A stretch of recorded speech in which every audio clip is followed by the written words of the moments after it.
The last light on Christmas Eve snow fell softly on the small town of Evergreen, covering the streets like a promise freshly made. Every house glowed with warmth, except one. At the edge of town stood a narrow home with dark windows. Inside lived Mr. Silas Crow, a man who had not celebrated Christmas in over 20 years. Once, long ago, Silas loved Christmas more than anyone. He sang carols loudly, baked too many pies, and stayed up late hanging lights until his fingers froze.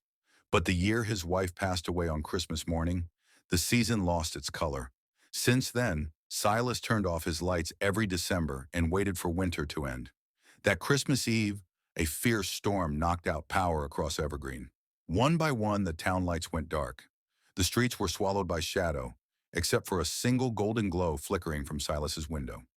Inside, Silas sat beside an old oil lamp.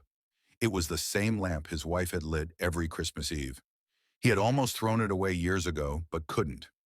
Something about its warm glow still felt like her voice calling him home. A knock broke the silence.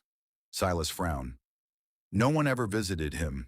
When he opened the door, a young boy stood shivering in the snow, clutching a small cardboard box. "Sir," the boy said softly, "my little sister is scared of the dark. Our candles went out. May we light one from yours?" Silas hesitated. Then he stepped aside. The boy held his candle to the lamp's flame. As it caught fire, something unexpected happened. The room felt warmer, not just in temperature, but in spirit. "Thank you," the boy smiled.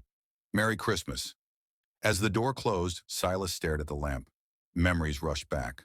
Laughter, music, love. He realized something he had forgotten. Light only fades when we stop sharing it. Moved by a sudden courage, Silas carried the lamp outside and placed it on his porch. Soon, neighbors began to notice. One by one, they came with lanterns, candles, and flashlights, lighting them from Silas's flame. Laughter returned to the streets. Children sang carols. Evergreen glowed brighter than ever, even without electricity. When power finally returned near dawn, Silas left his porch light on. And for the first time in 20 years, Silas Crow celebrated Christmas, not with sorrow, but with hope. Because that night, he learned that even the smallest light can bring a whole town back to life.